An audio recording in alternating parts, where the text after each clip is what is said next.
Assalamualaikum warahmatullahi wabarakatuh. Saya Solehatul Munika, NIM 2019 161 134. Jadi di pertemuan kali ini saya akan membahas tentang teknik membina golongan siaga dan penggalang. Pengertian sistem Among. Sistem Among adalah cara pelaksanaan pendidikan di dalam gerakan pramuka.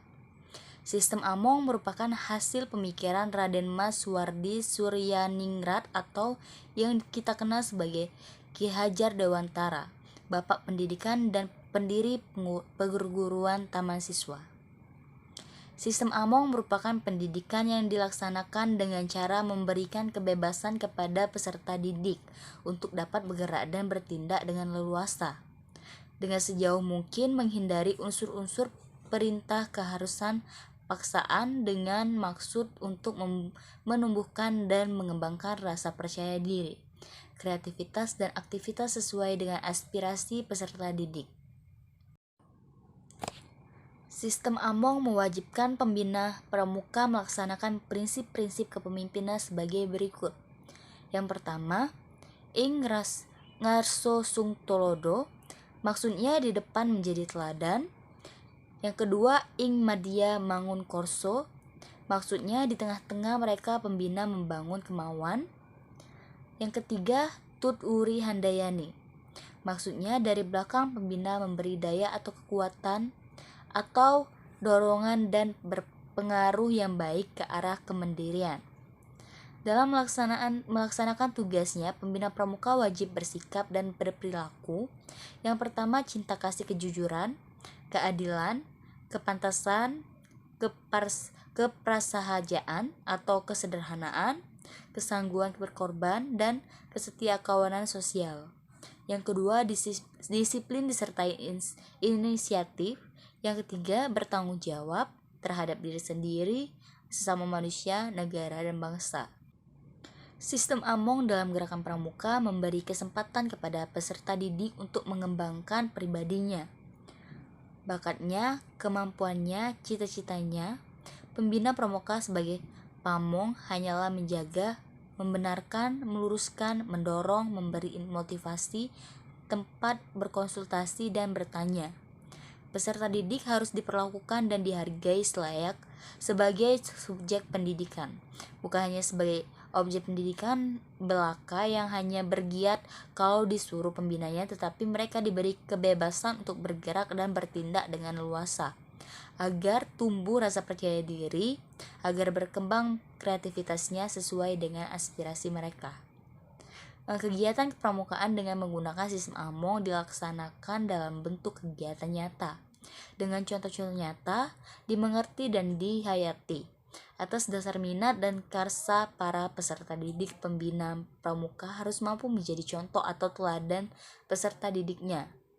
Sistem Among harus digunakan secara terpadu, tidak terpisah-pisah satu dengan lainnya saling berkaitan. Oleh karena itu, bagi semua golongan peserta didik atau SGTD diberikan keteladanan, daya kreasi, dan dorongan.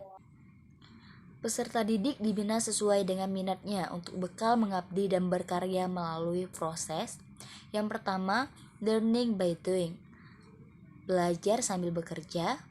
Yang kedua, learning by teaching, bekerja sambil mengajar. Yang ketiga, learning to live together, belajar untuk bisa hidup bersama. Yang keempat, learning to earn, belajar mencari penghasilan. Yang kelima, earning to live, penghasilan untuk hidup. Yang keenam, living to serve, kehidupan untuk bekal mengabdi. Yang ketujuh, learning to be, belajar untuk menjadi dirinya sendiri. Cara membina satuan. Yang pertama, untuk dapat membina dengan baik, maka seorang harus mengenal, mengerti, dan memahami hal-hal sebagai berikut. Yang pertama, siapa yang dibinanya, yakni sifat-sifat dasarnya dan latar belakang kehidupannya. Yang kedua, jumlah orang yang akan dibinanya. Catatan, jumlah satu barung yang ideal sama dengan 6 orang, satu perindukan sama dengan 18 sampai 24 orang. Jumlah satu regu ideal sama dengan 6 sampai 8 anak. Jumlah satu pasukan sama dengan 20-32 anak.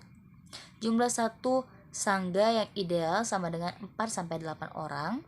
Jumlah satu ambalan sama dengan 12-32 orang. Satu rencana pandega yang ideal pada paling banyak jumlahnya 30 orang. Yang ketiga, membina peserta didik yang lebih muda usianya akan lebih memerlukan perhatian, kesabaran, dan contoh yang lebih nyata. Seorang pembina pramuka siaga idealnya hanya bisa membina 6 sampai dengan 10 orang. Seorang pembina penggalang bisa membina 7 sampai 10 orang. Tetapi apabila ia memang seorang pembina yang andal, maka ia bisa membina penggalang maksimal 20 orang. Sebagaimana yang dilakukan oleh Baden-Powell ketika pertama kali mengajak penggalangnya berkemah di Brownsea Island. Seorang pembina, penegak, dan pedegak dapat membina 8 sampai dengan 36 orang. Namun demikian, apabila berpedoman pada rasio jumlah kelompok peserta didik dengan pembina pendamping dalam kegiatan atas dasar jumlah anggota pramuka dalam barum, regu, sangga, dan rekannya, maka seorang pembina pramuka dapat membina 1 barung, 1 regu, atau 1 saga saja. Sedangkan pada anggota pramuka pedegak, seorang pembina dapat membina 1 rencana. Mengenal sifat dasar pramuka siaga. Adapun sifat-sifat dasar dari pramuka siaga adalah sebagai berikut. Yang pertama, senang meniru. Yang kedua, senang berdendang, menari, dan bernyanyi. Yang ketiga, suka dipuji, mudah merajuk. Yang keempat, senang menceritakan dan mengadukan apa yang diketahui dan dialaminya. Yang kelima, rata-rata masih manja. Yang keenam, suka berbekal. Yang ketujuh, sangat senang bermain. Yang kedelapan, cara menghadapi pramuka siaga. Lalu ada cara menghadapi pramuka siaga. Adapun cara pembina pramuka siaga adalah sebagai berikut. Yang pertama, dilakukan dengan penuh kasih sayang dan lemah lembut. Yang kedua, membina siaga adalah fase awal dalam pendidikan, maka sifat-sifat pembina siaga yang tidak bisa dicontohkan oleh anak usia siaga harus tidak dimunculkan di permukaan. Misalnya, pembina merokok, suka membentak, berkata agak jorok, dan lainnya. Yang ketiga, materi pembina pramuka siaga banyak dibungkus sehingga menarik. Misalnya menceritakan sifat-sifat kepahlawanan yang perlu dicontoh oleh setiap orang dengan sosiodrama. Yang keempat, sesuatu yang khayal baik untuk mempu imajinasi siaga, tetapi jangan dilebih-lebihkan. Cerita tentang fabel baik pula untuk siaga dalam abad modern ini, baik pula apabila menggunakan imajinasi tersebut dipadukan dengan teknologi.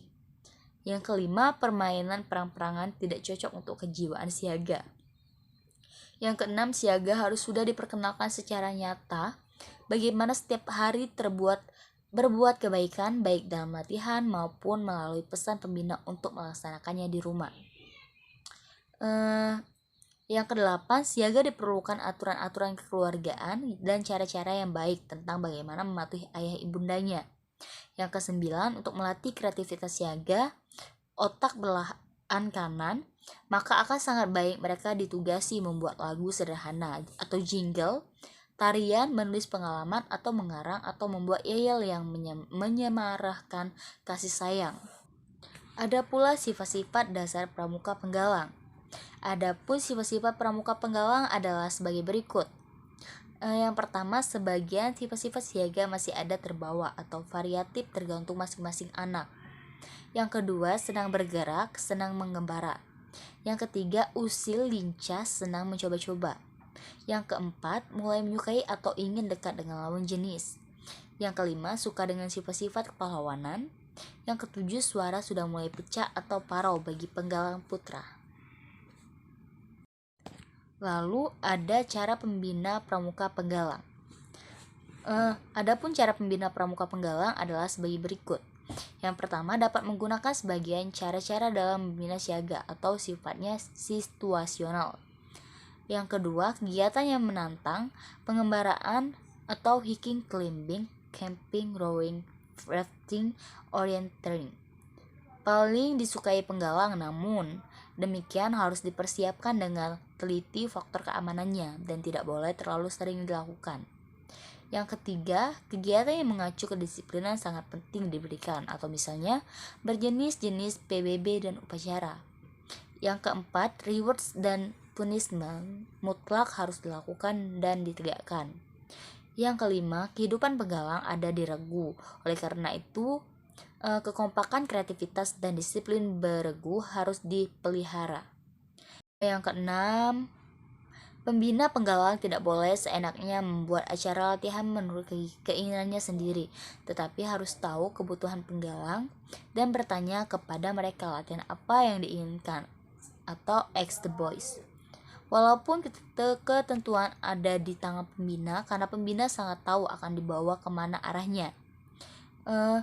Yang ke-7, setiap kegiatan yang menarik tujuan akhirnya adalah pembentukan karakter. Oleh karena itu, pembina tidak boleh melupakan hal tersebut untuk senantiasa memberikan kesimpulan atau pembulatan materi latihan ke dalam nilai-nilai yang didasarkan atau penerapan satya dan dharmanya. Yang ke-9, pembina lebih banyak ing madyo mogon karsu, atau di tengah-tengah membangkitkan kehendak dan semangat belajar bekerja. Baiklah, itu saja yang bisa saya sampaikan. Bila ada salah kata, saya mohon maaf. Kepada Allah saya mohon ampun. Wabillahi taufiq wal hidayah. Wassalamualaikum warahmatullahi wabarakatuh.